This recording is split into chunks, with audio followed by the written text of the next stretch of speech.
lost in the landscape shifting and seismic move of David Taylor going to Oklahoma State is the fact that David Taylor's competitive career is now over. And that's a crazy thing for me to think about, as since I've been, this sport truly grabbed a hold of me and I became obsessed and engrossed with it, David Taylor's been a part of that. I remember watching his Ironman final as a freshman, baby-faced as they called him on the broadcast, against Boris Novachkov. 2005. It's 2024 now.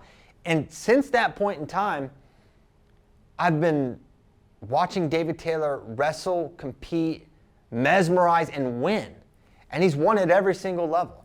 In high school, this guy was so fun to watch. I mean, he wins a really tough Ironman 4 times.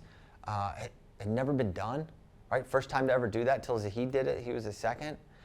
He wins 4 Ohio State titles. He bumps up against Colin Palmer. Y'all may not remember that. If you do, you know exactly what I'm talking about. Colin Palmer was a beast, and though his college career didn't pan out the way he was the real deal. He was the brother of Lance Palmer, MMA fighter, and 4-time All-American for Ohio State. And I remember when he bumped up from 135 to 140 to take on #1 Colin Palmer. And he had just made memories and made these big matches happen, and that was not really something that happened a lot in high school wrestling. Now these guys are all seeking each other out. They want to wrestle each other at who's #1 and at Cadet World Team Trials and Super 32. There weren't that many mechanisms where you could see the best take on the best. And David gave us that moment during his high school career, his senior season, when he bumped up against St. Ed's. That was an incredible memory. And since that time, he goes and he starts the revolution at Penn State and changes college wrestling as a 2-time Hodge Trophy winner. And even the battles with Dake, they're just kind of ingrained in all our wrestling minds. And then we saw him struggle, relatively speaking. We had to watch David Taylor do something he hadn't done in a while, and he had to suffer defeat in the early parts of his senior level career. He graduated in 2014, and he had to go till 2018 to hit his goal of making that world team and winning a world title. And it was all, that was a unique part of his journey. And then he gets on top in 2018 and he never looks back. And he beats Hassan Yazdani. He becomes the pound-for-pound #1 wrestler in the world. He's the pound-for-pound #1 high school, the pound-for-pound #1 college, and then the pound-for-pound #1 international Olympic champion, world champion. It's truly a historic career for the record books. And everyone looks at the career and you think about what you do internationally. But when you talk about the scope of high school, college, and international, it is hard to top what we've seen David Taylor do time and time again. And because he's taking such a big career shift and because he's taking over the most historic program in wrestling, the focus is on Oklahoma State, and rightly so.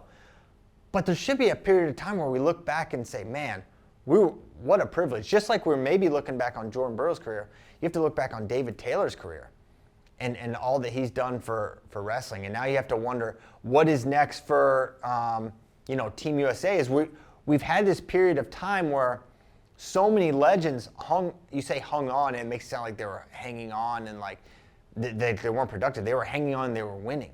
They remained in the #1 spot. We saw Dake hung around, Jordan Burroughs hung around, David Taylor. And now it feels like Kyle Snyder's another one of these guys that's hanging around, even though he's, 27, 28, still really young. Gilman for a time, right? And so now 2024 feels like a time where we're turning a page on some of these best of the best guys. Gilman announced his retirement. David Taylor says he's going to be moving on. But man, there have been so many incredible memories brought by these guys competing, and David Taylor is top of the list. I'll never forget when, and this was one of our first signals that David Taylor is not just going to be a guy who we look back and had this incredible collegiate career, but when he went up to 86 kilograms, it took him a little bit, right? And then he goes and wrestles in the World Cup, and he's got a match against Yazdani. And this was a highly anticipated match. I remember where I was sitting on East Cesar Chavez. I was probably sitting right next to Kyle Brackey, and maybe Willie was there, and we're watching the World Cup, and we got it on my laptop, and it's against Yazdani. Yazdani's the reigning 2016 Olympic champion. He went up in 2017. He's a steamroller. He's going through everybody. And you're like, wow, this guy, he's going to do it again. He's the most dominant guy. And well, let's see how David does. And we're not thinking David's probably ready to do this because David hasn't made a team yet at this point in time. And so he wrestles Hassan Yazdani. And it starts out, Yazdani, boom, boom. He's this hand-fighting machine, gets to his underhook. He drives him out. And he drives him out. And David's looking like he's getting caution and caution. Remember, 3 cautions, you're out. Match done. And he's down big, and he's not scoring. And you're like, oh, my gosh, David Taylor can't stay on the mat with this guy. And then slowly, the tide starts to turn. And David starts to get it going. And then you're saying, wait, Yazdani's fading. This guy, Hassan Yazdani, who we have watched time and time again melt the competition, who can't stay on the mat with him for 6 minutes, he's melting against David Taylor. And next thing you know, David Taylor puts him on his back and pins him, something we've seen him do to how many wrestlers over the years. He just did it to Yazdani. David gets up, puts his arms in the air, he wins, and you're like, all right, well, this could be the guy. In 2018, he makes a team. He has Yazdani in like round 1, beats him again, and the legend from there is born. He gets kicked in the face. Remember that semi? He gets kicked in the face. He's like kind of stunned for a little bit there for his first world title, and he wins in the semis. He has to come back there because he got kicked and the head was down. He comes back, wins. Then he gets a tech in the finals after going through an absolute gauntlet just to make that final. And then he has a tech smash in the final. And then he goes through this another moment of adversity where he tears his ACL in a charity event, beat the streets, sets him back a year. COVID intervenes and the Olympics are pushed back a year, and maybe that's a ripple effect moment. How healthy is David Taylor if the Olympics happen in 2020? I don't know, because he tore his ACL in April of 2019, I believe. April or May of 2019. And then 1 year later would have been the Olympic trials. But then it got pushed back a year beyond that. And we see him end up winning.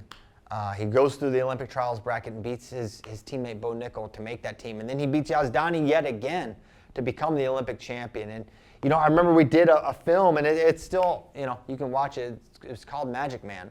I think we did it in, I want to say 2015. And Cale has the quote. And he said, I believe in David Taylor. I believe he's going to be a world and Olympic champion. In 2015, as great as David Taylor was, you're kind of like, I don't see it. How is it going to happen? Because he's not big enough. He can't go 74 because Jordan Burroughs, no one's beating him, and he can't beat Kyle Dake, and he goes 86. And then Kyle Dake goes 86 and beats him in the Olympic trials. You're like, I don't know if I see it. Is it going to happen? And he just stayed the course, and he got bigger, and he got better, and he worked on his skills. And then he beats the guy who was a pound-for-pound number 1. He's what, 6-1 against Hassan Yazdani, who, if it weren't for David Taylor, we would for sure be saying Hassan Yazdani is the pound-for-pound number 1. So it's been a remarkable career, and you didn't think you would see it end in 24. And it's the butterfly effect, or whatever you call it. Like, if he beats Aaron Brooks, he probably wins the Olympics, right? I feel sort of certain of that. And does he say, man, he's obviously not going to be the head coach of Oklahoma State. We know that because he said it. Does he look at 92 kilograms? And I believe this was the plan. And everything's in pencil, not pen for a wrestler, right? You never say, oh, for sure this, and this is going to happen over the next 4 years. You know, you're kind of evaluating every year. But I really think he was going to make a run at the non-Olympic weights in the off years and then come back down in 28 and try to win another Olympic title. I really think that was the plan. And now, boom, plans change quickly. But imagine if he makes that team and he probably wins the Olympics, and then he goes 92 for a couple of years. Because he signed with Nike a month before the trials. You don't sign a new shoe deal or a new endorsement deal if you're planning on being done competing in 3 weeks, right? That's just sort of obvious. Now, David is someone that transcends competition, and he's very good with media and marketing, and he's entrepreneurial. So his value to Nike can extend beyond his competitive career. I'm not saying that, but I still, on the other side, I do feel like the plan was originally he was going to continue. But now, man, the course of wrestling history has shifted because of one matchup, one maybe singlet pull. Because if Zahid Valencia is the guy that's standing across from David Taylor, I'm not sure he can execute what we just saw Aaron Brooks execute. Maybe he could, but I'm thinking maybe not. Based on what I've seen in their Final X matchups and what the skills that give Zahid problems, I think would still be there with David Taylor. That maybe Aaron Brooks found a way to get around. I don't know if Zahid been able to. So one singlet pull, one little thing, and maybe we have a different coach at Oklahoma State, and maybe we have a guy in David Taylor that's going for his second Olympic title, and maybe going to wrestle 4 more years.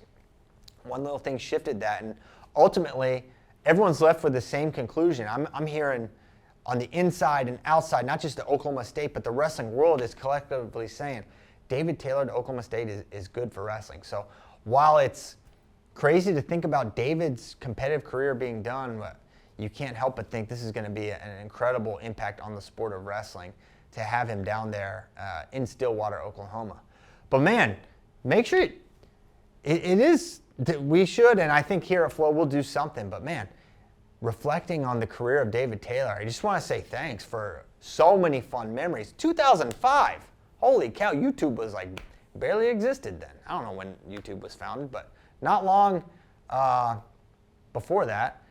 And we've been watching him wrestle and grow up before our eyes, and I think how Tyler was saying it, he's someone who, it feels like he was with Flo at the beginning.